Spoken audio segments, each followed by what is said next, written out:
A man frantically runs down the street, dodging the lifeless bodies of the undead that have overrun the city. It seems the apocalypse has finally arrived.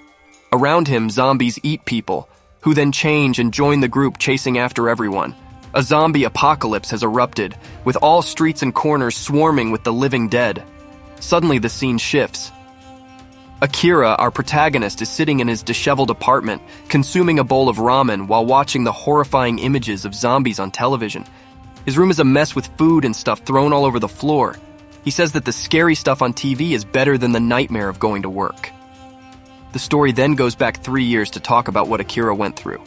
On his first day of work, Akira is introduced to his new coworkers. At first glance, the atmosphere seems pleasant. Everyone appears happy and extends a warm welcome. Akira was thrilled to begin his new job at an entertainment production company. He was optimistic and eager, excited about the chance to meet celebrities through his work. On his first day, he was given a tour of the office and encouraged to ask questions freely. While walking down the hallway reviewing some paperwork, he unexpectedly bumped into a beautiful girl, causing both of them to drop what they were carrying. Embarrassed, he quickly apologized to the girl, Sayori from accounting, who gracefully accepted his apology and offered to assist with any invoice or paperwork-related questions. Akira was quite taken with her. Later that day, Akira and his new colleagues decided to go out for drinks after work to get to know each other better. His coworkers were very welcoming, asking him about his relationship status and hobbies. One of his male colleagues seemed particularly interested in Sayori. As the conversation flowed, Akira frequently found himself gazing at Sayori, captivated by her. He made a personal promise to work extra hard to impress her. As the evening came to an end, Akira thanked his colleagues for the invitation, stating he was excited to work with them again the next day. It seemed odd to him they were discussing returning to the office even after leaving for the day. The next scene unfolds at the office where everyone seems to be working tirelessly. It's unclear when the workday ends and Akira grows suspicious. He, like his colleagues, falls asleep at the office only to wake up and continue working. As the afternoon arrives and it appears they've finished, one of his colleagues starts jotting down a menu to order dinner, implying they won't be going home. One thing leads to another, and 2 days pass before they're finally able to go home. He comes home exhausted, collapses on the bed, and wonders if what they're doing to him at work amounts to labor exploitation. The alarm on his phone rings. He wakes up and realizes he barely slept. He thinks about how long it will take to get home this time, and that he doesn't want to go to work at all. He convinces himself that he was the one who chose this job and he has to push through. What's with the complaints? Come on, cheer up! He shows up at the office again, putting on a happy face. But there are his colleagues, with long faces, racking up unpaid overtime hours. Some have already accumulated over 200. The boss tells them not to come to work looking so down. Despite the mess, he tries to see the positive and thinks everyone in the office cares about each other. In his second year on the job, he finds himself lying on the floor, wondering when he'll be able to take a nice bath and groom himself a little. Ootori comes by and brings him food, reminding him he skipped lunch working. But with the boss pressing everyone to work more, who has time to eat or think about food? He thanks Ootori. She's the only one helping him maintain his sanity at work. But then he finds out Ootori is the boss's mistress. Now he wonders why he still works there. He doesn't have time to look for another job, and if he leaves, the rest of the team will suffer. Besides, he tells himself there are worse jobs. Whatever. He's already been at this job 3 years. He's fed up with being ordered around and exploited. At the end of the day, when he leaves work very late at night, he finds himself on the subway wondering what it would take for him to quit working. He sees an ambulance racing in the rain and hears on the news how companies exploit employees to the point of depression. He feels like sleeping and not waking up. He is sunk in depression and drowsiness, having even forgotten to pay for his bicycle parking. He runs to settle his debt, and upon knocking on the door, worries about arriving late for work.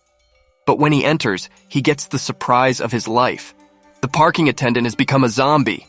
He can't believe what he sees and is paralyzed until the zombie lunges at him. He runs away, but it's not the only zombie. The stairs are teeming with them. They almost catch him, but he manages to dodge them. He runs without understanding what's happening. There are zombies everywhere. When he finally gets outside, the chaos is total.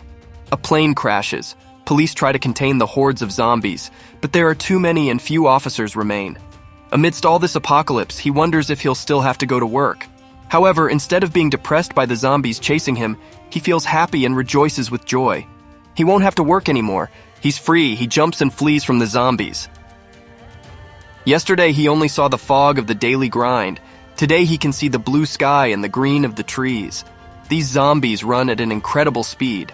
Nothing like the zombie series I usually see on TV. Now he doesn't know what to do. He always wanted to do so many things he couldn't for years. Watch movies, get a motorcycle license. He's worried about Ootori. He hasn't seen her since he caught her with the boss. He hopes she hasn't become a zombie too. That would break his heart. It seems there are still humans because a driver crashes into a zombie in the street. He gets on his bicycle at full speed to look for her amidst a city in total chaos. The zombies are everywhere, even in the swimming pool. Crazy, right? Zombies in the pool. He goes to the girl's apartment and realizes that indeed in her apartment he feels bad about going in. But it's an emergency and it's okay to do it. He feels a knot in his stomach as he enters. He rings the doorbell but no one answers. The door is open and unlocked. He calls Ootori but there is no response. Her shoes are next to those of her boss, which makes him understand they were together when the transformation occurred. He sees the boss turning into a zombie, but feels no compassion for him. After all, he exploited him for 3 years. To his surprise, Ootori has become just another one of the zombies. Although it breaks his heart to see her turned into a zombie, he knows he must move on. She will continue to live in his memories as the sweet girl from work he fell in love with. Now it's his turn to live life to the fullest and pursue those long-delayed dreams.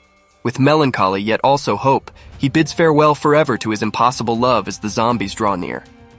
She is a zombie now and attacks him. Neither tomorrow nor the day after does he have to work anymore. He can hardly believe it. He reflects that we could die now or in 60 years, but we must seize the moment. So he goes to the supermarket and takes what he wants, ready to do the things he never could. Akira wakes up with a start, his heart racing as his mind is still filled with images from his dream, his job, his boss yelling at him, his fear. But in an instant, reality sets in.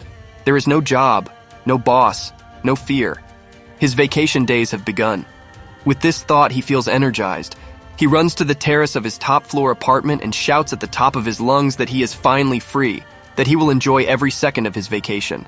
With renewed spirit, he decides to do a deep clean of his home. He gets rid of trash, cleans every corner of his apartment, and leaves it shining like never before in the past 3 years. Satisfied, he opens the refrigerator and grabs a cold beer, the nectar of the gods in his opinion, and feels immensely happy. But the scene changes dramatically when he turns on the TV. The screen shows a panoramic shot of Tokyo. The city is in chaos, fires everywhere, and zombies wandering the streets. The reporter on screen tries to stay calm as she describes the apocalyptic situation, but before she can finish, the signal abruptly cuts off, leaving a final shot of the zombies entering the TV studio. Akira is paralyzed, trying to process what he just saw, yet he shrugs. Despite the zombie apocalypse, he's on vacation after 3 long years. He decides to stick to his plan, drink beer, watch movies, and rest. Unfortunately, upon opening the fridge again, he discovers there is no beer left. Desperate, he flops down on the floor and pounds the floor with his fists. But then he gets up, looks out the window, and sees the zombies in the street. Despite the fear, he decides he needs to go to the supermarket. In the building next door, a father and daughter watch the street filled with zombies, terrified and not knowing what to do. The military and government are nowhere to be found. Akira meets them. They introduce themselves and ask him to stay with them, but he insists he needs to go buy supplies. He promises to bring them food, flashlights, and toilet paper. Akira gets on his bicycle and pedals through the zombie-infested streets. Although it is dangerous, he can't help but feel the adrenaline and excitement. Upon arriving at the supermarket, he finds a girl drinking water directly from a bottle. She too is a survivor, and although Akira tries to talk to her, the girl ignores him. Akira stays there, watching her, thinking about how surreal everything is, but determined to enjoy his vacation, even if it's filled with zombies. Akira felt attracted to the new girl and asked for her phone number, but she refused because she said he was irresponsible for coming to the store so carelessly. She didn't want to put herself in danger because of him.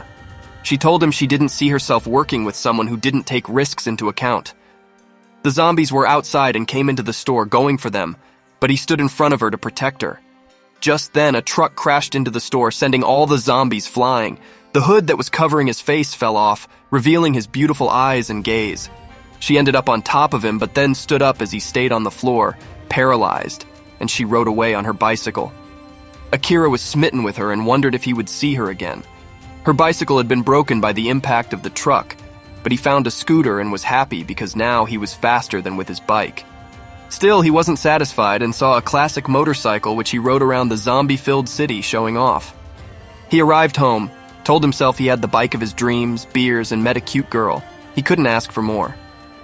Upon going upstairs, he realized his neighbors had died because of the zombies and was shocked. Akira wrote in his notebook what he learned today. Life is too short to take risks. He tells us that as a child, he wanted to do many things, like declaring his love for the girl he liked and spending time with his parents. He closes his notebook, naming it, "The 100 Things I Want to Do Before Becoming a Zombie." The scene changes, and we see the girl from the store exercising on her treadmill. On the radio, the news says to keep all doors closed and don't go out. There is an emergency because of the zombies. It is a broadcast saying that it is not known if the government is still functioning. The girl tries to communicate with the central base in Los Angeles but gets no response. She noted her priorities, which were to find food and secure a stable energy source. She studies that there are two types of zombies, the fast ones and the slow ones. In this pandemic, there are both types. If you can identify which one is going to attack, you have a better chance of surviving. We see when she went out looking for provisions, but first made sure to find the area with the least zombies in the neighborhood.